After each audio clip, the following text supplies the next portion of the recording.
Welcome back to the circuit. My name's Mark and this is SlotTrackRacer.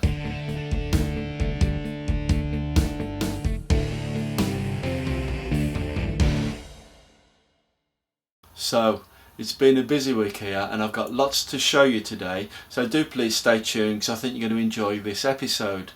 I'll start off by saying thank you to everybody that watched the last episode. And thank you for the comments you made and the likes. I picked up a couple of extra subscriptions, so slowly my channel is starting to grow, which is pleasing. But let's move on to today and tell you what I've got coming up in this episode. So what we're going to do is a track update, and I'll show you a foam board building that I've been working on, and that's nearly finished now, so I've been working quite hard on it to get it ready to go on the side of the track and to actually show you today. So stay tuned for that because it's I like it. I hope you do as well. And then at the weekend it was the UK slot car market at Gaydon in Warwickshire. So along with a lot of the Scalextric community, I went to that and I made some purchases, spent more money than what I intended to. But what I will do is I'll show you one of the cars that I bought today, and we'll get that up nice and close and have a real good look in detail. And then I'm going to give it the old 2-minute challenge to see how fast it goes, and I'm going to set up one of my pacer car races. So I'm going to get it going around the circuit for 10 laps to see if it can beat the beastly BMW and the Monster Mondeo. So that's all coming up. It's a lot to get through, so let's get started.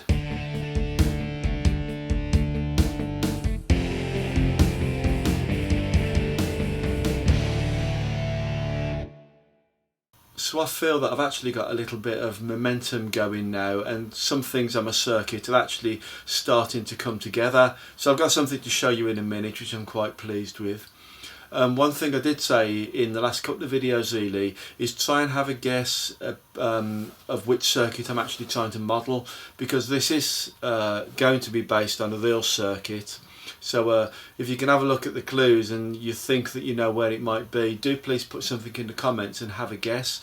2 people have done that already, and Rob Sale was the first one. Rob Sale, you got it absolutely bang on right. I won't tell you what his guess was, but he did get it right. Also I'll tell you that Rob Sale's got a nice channel on YouTube, so if you do get a chance I'll give you a link in the description on this video and you can go and have a look at his work, because he's got a really super circuit and he does a lot of car reviews. I know that he likes his Ford GT40s and he's got quite a few reviews of those on there. So do head over to Rob, and thanks, you were the first one to guess and you got it right first time, so well done. Also Dave D6284, you also got it right, although it did take you 2 goes. But also I will say thank you to you for having a guess. Everybody else, have a look at what I show you now and see if you can work it out, and say put something in the comments if you recognise where this circuit is going to be modelled. So let me show you what I've done. So the circuit I'm building is actually a street circuit, and it was a really tight street circuit, so there wasn't many runoff areas really. It was Armco right up to the edge of the track really. So although I've got a lot of track on my table and it does go right to the edges, I think it's quite realistic that I haven't got lots of space for runoff areas. But if you did watch the last video, I told you that as with a lot of street circuits, there's not much space for the pit area. So in this circuit, for the pits, they actually used a car dealership, a local car dealership called Bristol Street Motors, and I made that building a couple of weeks ago. I've still got to put the lights in, so I've got some copper tape, which I did mention before, and I've got a box of Christmas tree lights, so I'm going to try and addle something together to see if I can get some lights in that building. But what I did say in the last video as well was there wasn't much space for the racing teams to prepare their cars. So what they did was they commandeered a car park next door, and that's the building that I've been working on. So this week I've been really working hard on getting this building finished, and I'm going to post up a picture now to show you what the real car park looked like on race day. It's quite a famous picture, so you can have a look at that now. And then this is my attempt at modelling that building. Obviously it's a lot smaller and it doesn't look quite the same, but I think I've done reasonably well. So what do we need to look at?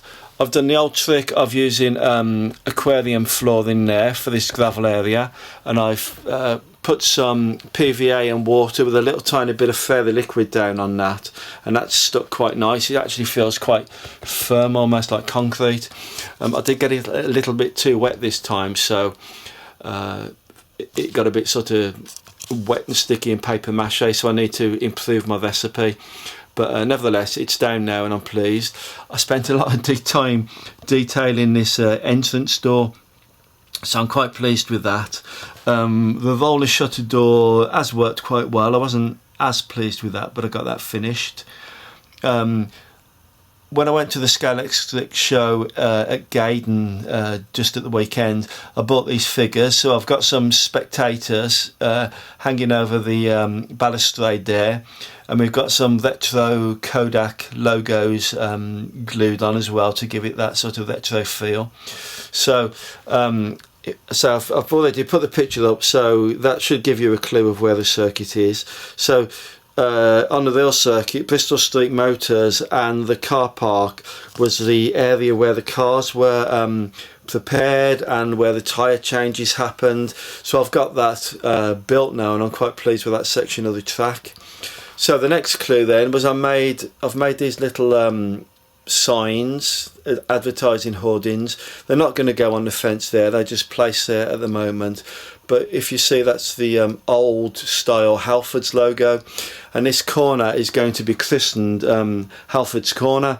So if you know your motor racing and you know a circuit with Halfords Corner, you can have a guess of where this circuit is, because that's like a massive clue really. Other stuff that's going on, so the son-in-law has printed me some 3D furniture, so I can finally get this dealership up and running. There's some old school computers and desks and filing cabinets to go in. He's also 3D printed me some tyre wall, so where this sort of runoff area here is green, I need to get that painted, and then we're going to put some tyre wall there. The actual black fence, which is off the lawn, lawn edging out the garden. So I've got some grey primer paint. I'm going to paint that grey, and I'm going to stick some logos on there. So that's going to look a lot better. We might put a sort of net catch fence over the top of that, and then we're looking at grandstands to go in these two corner areas. Then I need to figure out what I'm going to do on the back wall there, because I sort of appreciate that the brickwork looks a bit ugly, doesn't it? So I'm going to have to do some sort of scenery work there. I could also do with getting some insulation in my garage, because it's a little bit cold, to be honest. But that's a track update. So I'm really pleased with how my car park has turned out. Bristol Street Motors, I haven't done much work on that, but I've got the lights ready, and I've got some furniture to go in, and then I've got to work out what to do with these advertising hoardings and getting the tyre wall down in this section. But all in all, I am quite pleased with myself for how far I've got this week, and the car park was it got me quite excited myself, and the kids seem to like it as well, so I think I've done a reasonably good job. I think my enemy is patience, so I don't like waiting for the glue to dry. My next big project, I'll give you a clue. So if you've guessed what circuit I'm modelling, guess what I might use these for. So this might be my next building. So could you guess what I could use these for on this circuit? That's quite a clue. I've got quite a good idea to use these and model something that's iconic in around this circuit. It didn't actually feature, you would have seen it in the background of the racing, but the track didn't actually go past it, but it's like a real scene setter, so when you see what this is going to be, you'll sort of say, I know where that is. That's good, isn't it?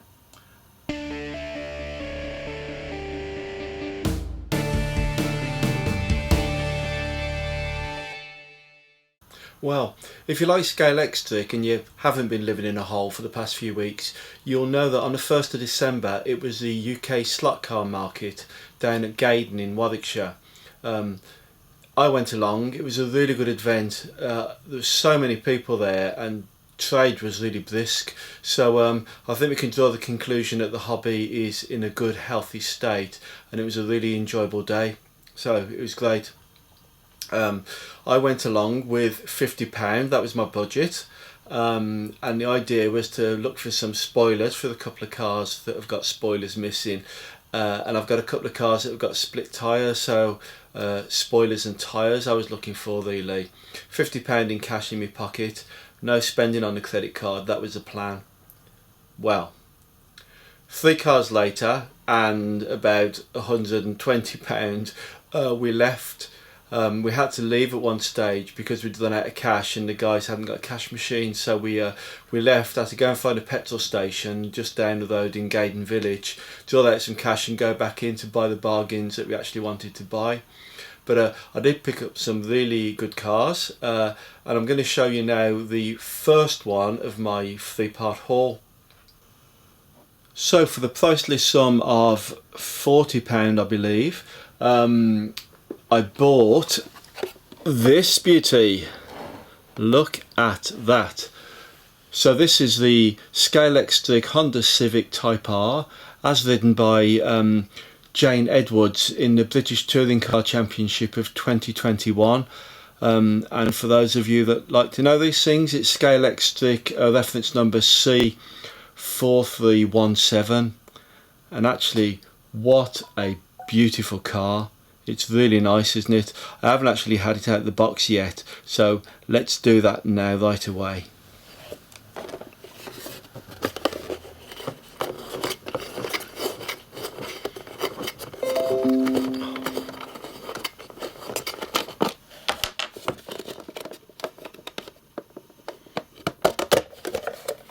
Here we are.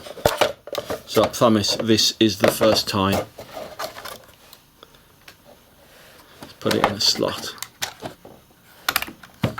So what drew us to it immediately was the lovely matte grey finish. I just wanted to touch it.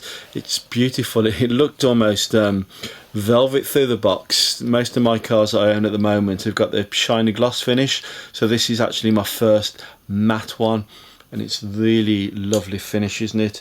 And the pink flashes on the car are amazing. So Jade Edwards, she's actually the granddaughter of Jim Edwards Sr. and daughter of Jim Edwards Jr.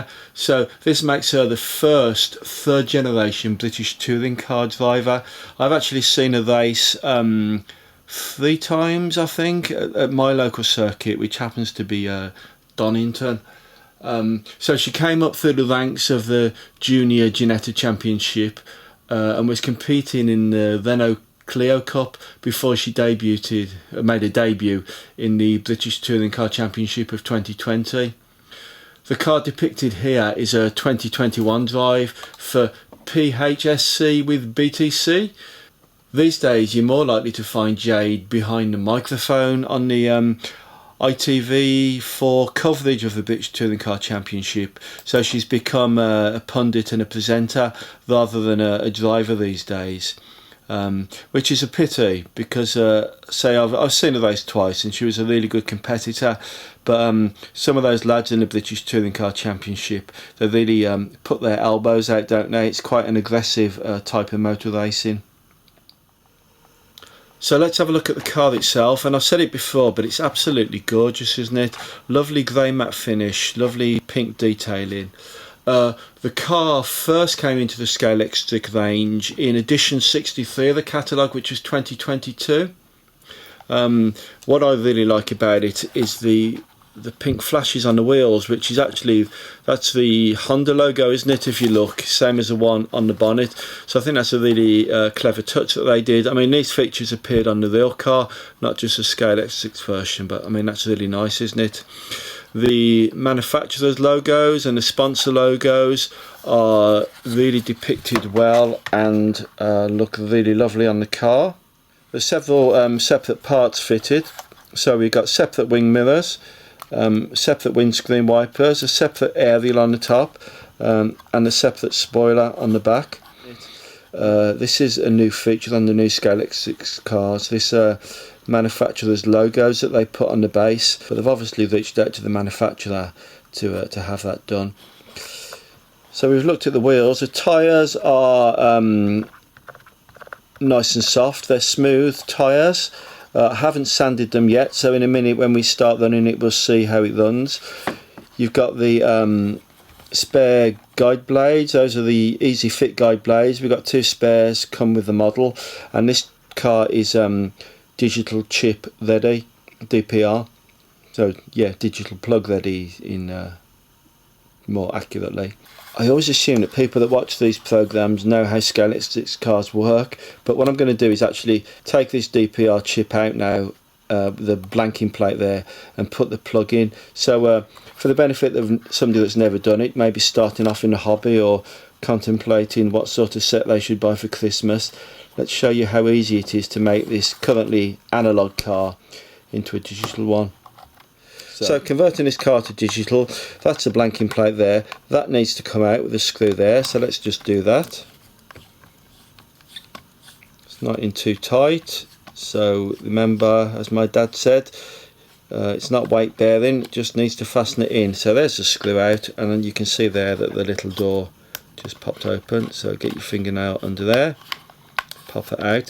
So what you'll find inside is all the wires are into a little socket just there. Can you see that? So the first thing that we do is we pull that out.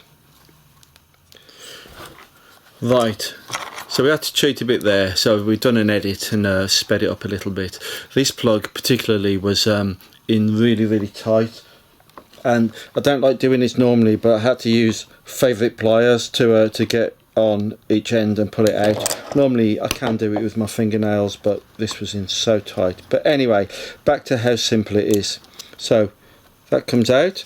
That part should be left in the little plug. If you're looking there and it's all black, sometimes this part here also comes out if it's not been glued in properly. But what you should end up is with a plug that looks a little bit like that. So let's get the chip. Right. So this is a chip I'm using. So I bought this one from a trusted eBay site. You can get them directly from Scalextric. If you're spending about £14 on one, then you're getting a bargain. If you're getting them from Scalextric, they're probably about £15.99. They do fluctuate, they go up and down, so buy them when you see them cheap. Buy them on eBay when you see them cheap. Sometimes you might get second hand deals. You might get somebody selling 2 or 3 for, I don't know, £45 or something, but it does work out a little bit cheaper. So that's a chip, and what we're going to do is we are going to plug this little plug that we exposed into the chip. It only goes in one way because it's got those legs there, so that goes in there. Get it in nice and tight. That's it. Now this car, this chip is for saloon cars. There is a type that goes into Formula 1 type cars, but this is a saloon type. So this will go into there, and there's lots of room in the body here to put that in. Sometimes you do find you're fighting against wires and you just can't see how you're going to get it in, but they do always fit because they are digital plug ready and it's a simple job. So there's the screw still attached to my screwdriver. Wind that in.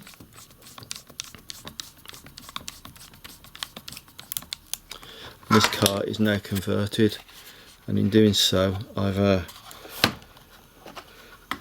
to straighten the aerial up a little bit there because I rested too much weight on it. Don't throw these away because if they go in the ocean they kill dolphins, but also if ever you want to convert this car back to analog or sell it as an analog car, you can put that back in.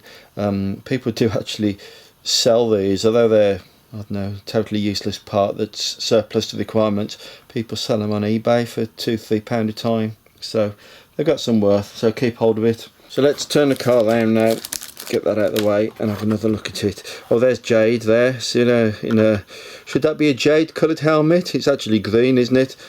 There's a name on the side. She always, well, in this season she rode as driver number 99. It would be a nice touch for these cars if Scalextric could just put the blue light in the back window there. So if you watch British Touring Car Championship these days, they have a number of laps where they can use hybrid power to give themselves a little bit of boost to overtake. It's a bit like the drag reduction system in Formula 1, but in this case it's like a hybrid electric power boost, and when they use it, a blue light flashes up in the back window. So I don't know, if Scalextric could model that, it'd be really cool, wouldn't it? But this car, beautiful. It should handle quite nicely because it's nice and wide. I feel that the centre of gravity isn't too high, so I think this is going to handle well. It's obviously got lights fitted. I think they are front and rear lights, so we'll put it on a track and take a look at that. So I think the next thing that we need to do really is ask ourselves, is this car a fast car? Is it a good car? Is it money well spent? Am I going to have some fun with it? So what I'm going to do now is fire my track up, get it on the circuit and do a few laps with it, and then following that I'm going to do a 2-minute challenge. So although I'm not used to racing it just yet, I need to practice with it a little while. We'll give it a 2-minute challenge and we'll see if it can get a really good lap time and beat the car that's currently at the top of the leaderboard. If we get through the 2-minute challenge, we will then do a 10-lap race against the beastly BMW and the Monster Mondeo, and we'll see if I can get through the traffic and win a 10-lap race.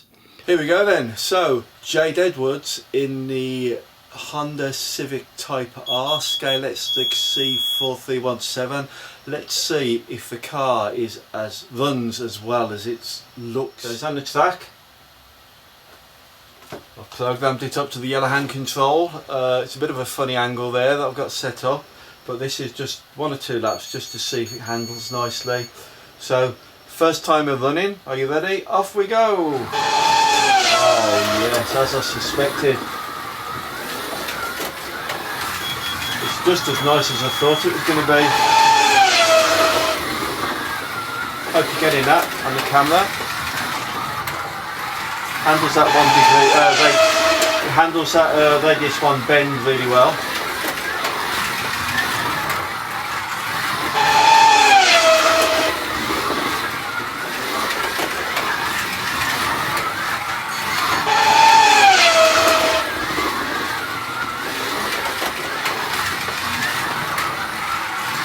So I think this is my favourite car already.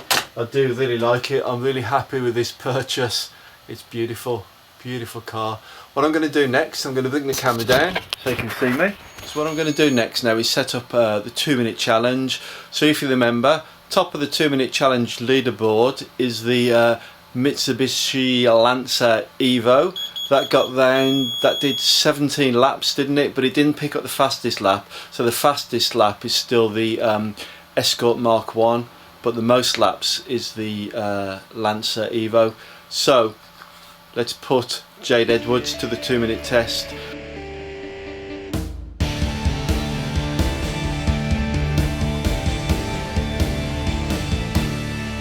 So this is round 5 of the 2-minute challenge. Here's the leaderboard. Mitsubishi Evo at the top there with 17 laps. Ford Escort Mark 1 with the fastest lap of 6.386 seconds. And this is Jade Edwards Honda Civic Type R. And green lights are on and we are racing. And we're coming round for lap 1 here. Bit of a slow one there, that's 7.784 seconds. You'll need to pick up the pace to get a good haul. That's a good lap there, that's 6.7. Lap 3, 6.7 again. So it's picking up pace. Got caught on a radius 1 turn there, but that was another 6.7 lap.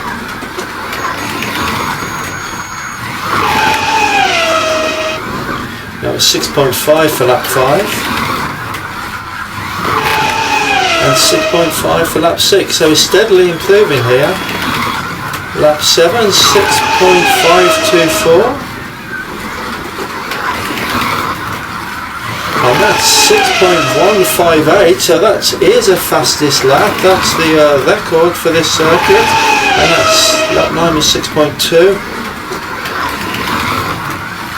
Lap 10, 6.3. So we're now looking to see how many laps we can compete in the Honda Civic. So a good haul in 2 minutes is 17 laps. The Mitsubishi Lancer got 17 laps. 13 here. About 14, 6.3 seconds. That was another fast one.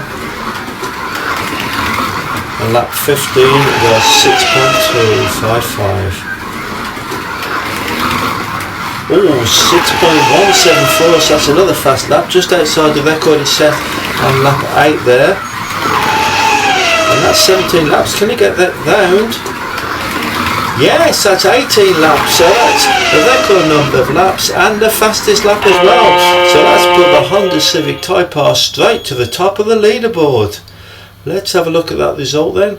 18 laps completed, 6.174 seconds. And that puts the Honda Civic straight to the top of the leaderboard.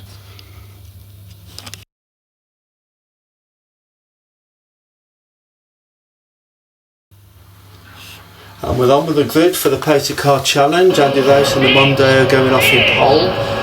Edwards in the Civic third on the grid. And it's green lights on and we're racing. We'll come through there. And that's a good start.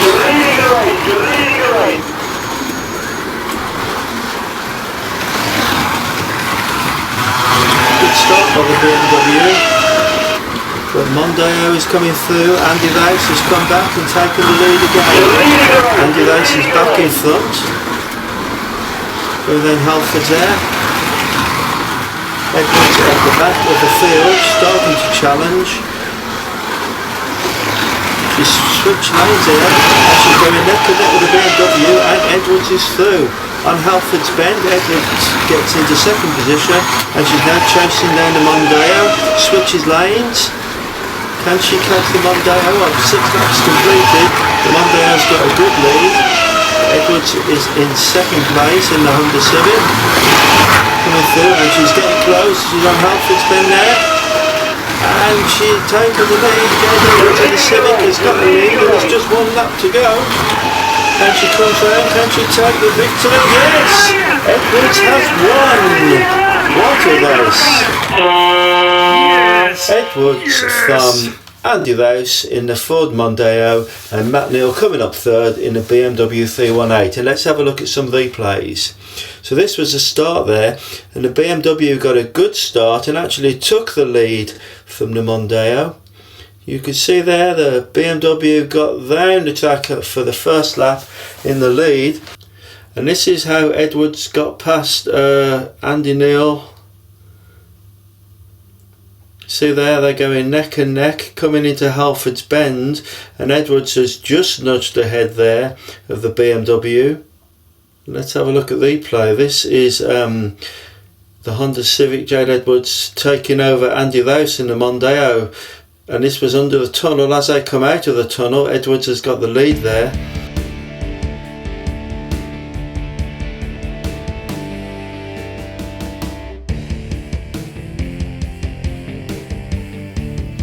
Yes, well, Jade Edwards, she came through for me in the Honda Civic, so I actually won one of my own Pacer car races, and I beat that monster Mondeo finally. The last 2 races, he's annihilated me, hasn't he? Well, he's put me on the line anyway, so I was really pleased to win this week's race. And the Honda Civic, it's a really nice car. I'm really pleased with that purchase. So that's the end of the episode, really. What can I say? Well, do please like the video, click the like button, providing that you have liked it, of course, and think about subscribing so when I post some more content you'll see it, and tell your friends. Your comments, I love to read your comments, so feel free, post something down at the bottom there and I will read them and reply to you. So that's it. Subscribe, like, tell a friend, comment, all the good stuff. Please do that, and that will build my channel for me. If you think you know where the circuit is, do have a guess at that in the comments field. Just put down where you think I'm modelling. And that's it. That really is the end of the episode. So what else is there to say? Well, if I don't see you through next week, I'll see you around the circuit. Bye.